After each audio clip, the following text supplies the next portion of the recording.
Test papers 2021-22। আজ ম্যাথমেটিক্সের 383 পাতার 4 দাগের প্রশ্নগুলো আলোচনা করলাম। প্রথম প্রশ্ন, বার্ষিক সরল সুদের হার 4% থেকে 3.34% হওয়ায় এক ব্যক্তির বার্ষিক আয় 60 টাকা কমে গেল, ওই ব্যক্তির মূলধন নির্ণয় করো। সুদের হারের সাশ্রয় আছে 4 বিয়োগ 3.34%, সেক্ষেত্রে 4 মাইনাস 15/4% বিয়োগ করে কত পাচ্ছি? 1/4%। মূলধন আমরা সূত্র কি জানি? মূলধন সমান আয় গুণিত 100/8টি। আয় হচ্ছে 60 গণিত 100, আর এর মানটা 1/4 গণিত টি হচ্ছে 1 বছর। ক্যালকুলেশন করে কত পেলাম? 24,000 টাকা। কোশ্চেন নম্বর 2, 400 টাকা 2 বছরের সমূল চক্রবৃদ্ধি 441 টাকা হলে বার্ষিক শতকরা চক্রবৃদ্ধি সুদের হার কত? ধরি বার্ষিক সুদের হার 4 টাকা। সূত্রটি কি? P into 1+r/100 whole to the power n সমান 441 টাকা। পি এর মানটা 400, আর এর মানটা নির্ণয় করতে হবে। সেক্ষেত্রে ক্যালকুলেশন করে কত পাচ্ছি? 1+r/100 হোল স্কোয়ার, n এর মানটা 2 যেহেতু, হোল স্কোয়ার সমান 441/400। তাহলে 1+r/100 হোল স্কোয়ার সমান 21/20 তার হোল স্কোয়ার। তাহলে 1+r/100 সমান 21/20, r/100 সমান 21/20 মাইনাস 1, r/100 সমান কত পেলাম? 21 মাইনাস 20/20। এক্ষেত্রে কাটাকাটি করছি, 20 দিয়ে 100কে কেটেছি, কেটে 5 করলাম, তাহলে আর সমান কত পেলাম? 5। বার্ষিক শতকরা সুদের হার কত হচ্ছে? 5 টাকা। কোশ্চেন নম্বর 3, কোনো ব্যবসায় এ ও বি এর মূলধনের অনুপাত 3:2, লাভের 5% দান করার পর এ 1197 টাকা লভ্যাংশ পেলে সমগ্র লাভ কত হবে? ধরি মোট লাভ হচ্ছে x টাকা, তাহলে দান করার পর বাকি লভ্যাংশ কত হবে? x minus x into 5/100। কত পেলাম? x minus x/20। সেক্ষেত্রে ক্যালকুলেশন করে কত পাচ্ছি? 19/20 টাকা, 19x/20 টাকা। এ লভ্যাংশ 19x/20 ইন্টু 3/5 হবে, যেহেতু আনুপাতিক যোগফল কত? 5। সেক্ষেত্রে 19x/20 ইন্টু 3/5 সমান 1197। সেক্ষেত্রে ক্যালকুলেশন করে কত পাচ্ছি? এক্স সমান হচ্ছে 2100 টাকা, অর্থাৎ মোট লাভ সমান হচ্ছে 2100 টাকা। Question number 4, x² minus x সমান কে ইন্টু 2x মাইনাস 1 সমীকরণের বীজদ্বয়ের সমষ্টি শূন্য হলে কে এর মান নির্ণয় করো। তাহলে কি পাচ্ছি? x² মাইনাস এক্স সমান k into 2x minus 1, x² minus x সমান 2kx minus k, x² minus 2kx minus x plus k সমান 0। তাহলে x² মাইনাস এক্সটা কমন নিচ্ছি, 2k প্লাস 1 প্লাস কে সমান 0। তাহলে এক্ষেত্রে কি? a সমান 1, b সমান হচ্ছে মাইনাস 2k প্লাস 1, c সমান হচ্ছে কে। আমরা কি নিই? বীজদ্বয়ের সমষ্টি সমান 0। তাহলে বীজদ্বয়ের সমষ্টি কি দেওয়া আছে?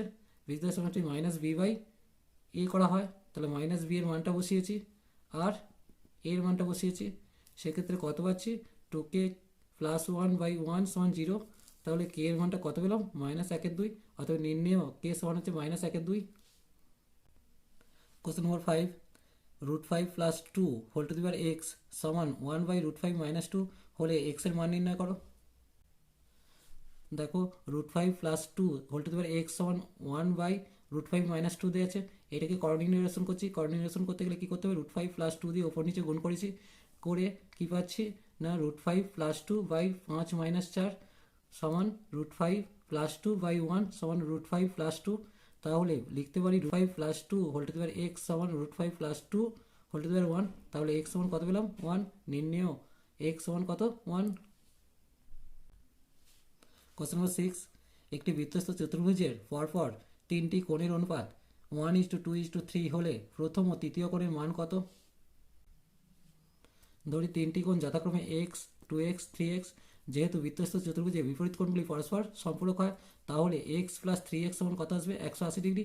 তাহলে x এর মান কত আসবে? 45 ডিগ্রি। প্রথম কোণ কত হবে? 45 ডিগ্রি। তৃতীয় কোণ কত হবে? 3x ছিল, 3 গুণিত 45 সমান 135 ডিগ্রি।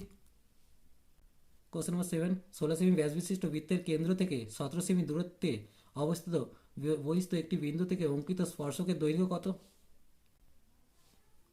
ছবিটার দিকে তাকাও। ও কেন্দ্রীয় বৃত্ত, এপি স্পর্শক। সেক্ষেত্রে ও এটা কত দিয়েছে? 8, আর ওপিটা দিয়েছে 17 সেমি।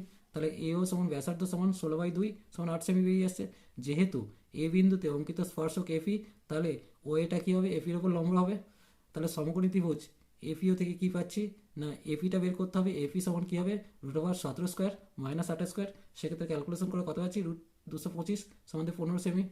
ভি ট্রিপল আই একটি বৃত্তে দুটি যায় এবি ও এসি পরস্পর লম্ব, এবি 4 সেমি এসি 3 সেমি হলে বৃত্তটির ব্যাসার্ধের দৈর্ঘ্য নির্ণয় করো। ছবিটির দিকে তাকাও, এসি আর এবি পরস্পর লম্ব, তাহলে এবি আর এসি পরস্পর লম্ব, তাহলে বিএসি কোণটা কত 90 ডিগ্রি, তাহলে বিএসি কোণটা কি অর্ধবৃত্তস্থ কোণ, আর অর্ধবৃত্তস্থ কোণ হলে কি হবে বিওসিটা কি হবে বৃত্তের ব্যাস, আর আমাকে বের করতে বলেছে কি বিসিটা, তাহলে বিসি সমান কি লিখবো 4 স্কোয়ার প্লাস 3 স্কোয়ার 25 সমান 5 সেমি, তাহলে বৃত্তটির ব্যাসার্ধ কত হবে 5/2 সমান 2.5 সেমি। কোশ্চেন নম্বর 9, এবিসি ত্রিভুজে বিসি বাহুর সমান্তরাল সরলরেখে এবি ও এসি বাহুকে যথাক্রমে পি কিউ বিন্দুতে ছেদ করে। যদি এ কিউ সমান 2AP হয় তাহলে পিবি ইজ টু কিউসি অনুপাতটির মান নির্ণয় করো। এ কিউ সমান 2AP, এ কিউ সমান 2AP দেওয়া আছে, তাহলে আমি বলতে পারি এ কিউ বাই এপি সমান 2/1, যেহেতু পি কিউটা বিসির সঙ্গে সমান্তরাল তাহলে আমি বলতে পারি কিউসি বাই পিবি সমান 2/1 হবে। তাহলে পিবি বাই, এটাকে উল্টে নিয়েছি, পিবি বাই কিউসি সমান কত হবে 1/2 হবে, তাহলে পিবি ইজ টু কিউসি সমান কত হবে 1:2। কোশ্চেন নম্বর 10, একটি ঘনকের প্রতিটি ধারের দৈর্ঘ্য 50% বৃদ্ধি পেলে ঘনকটির সমগ্র তলের ক্ষেত্রফল শতকরা কত বৃদ্ধি পাবে তা নির্ণয় করে। এই অঙ্কটি খুব ইম্পর্টেন্ট। ধরি পূর্বে ঘনকের বাহু হচ্ছে 100 একক, পূর্বে ঘনকের সমগ্র ক্ষেত্রফল কত হবে 6 ইন্টু বাহু স্কোয়ার মানে 6 ইন্টু এক্স স্কোয়ার, সেক্ষেত্রে 60,000 বর্গ একক পেলাম। এখন ঘনকের বাহু 50% বৃদ্ধি পেয়েছে, তার মানে 100 প্লাস 50 সমান 150 একক হয়েছে। এখন ঘনকের সমগ্র তলের ক্ষেত্রফল কত হবে 6 ইন্টু বাহু স্কোয়ার মানে 150 স্কোয়ার, তাহলে ক্ষেত্রে ক্যালকুলেশন করে কত পাচ্ছি 1,35,000 বর্গ একক।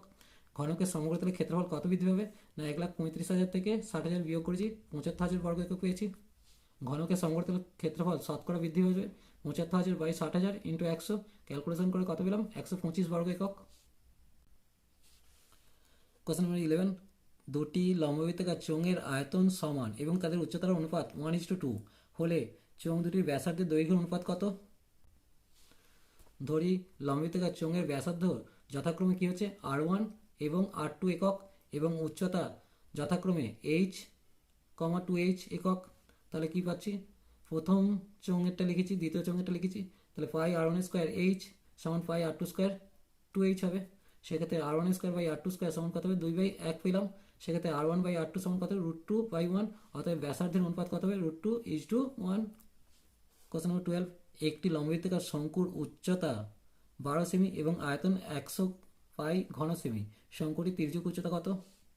ধরি শঙ্কুর তির্যক উচ্চতা সমান L সেমি এবং ব্যাসার্ধ R সেমি, তাহলে শঙ্কুর আয়তন কত 1/3 পাই R স্কোয়ার h সমান 100 পাই দেওয়া আছে 5 পাই কাটলাম, তারপর 1/3 R স্কোয়ার ইন্টু 12 সমান 100, 3 দিয়ে 12কে কেটে 4 করলাম, তাহলে R স্কোয়ার সমান কত হবে 100/4, সেক্ষেত্রে R স্কোয়ার সমান কত পাচ্ছি 25, তাহলে R সমান কত হবে 5, অতএব L সমান কি জানি h square plus R square, h এর মানটা 12 বসিয়েছি আর এর মানটা 5 বসিয়েছি, ক্যালকুলেশন করে কত পাচ্ছি √113 সেমি, অতএব তির্যক উচ্চতা 13 সেমি।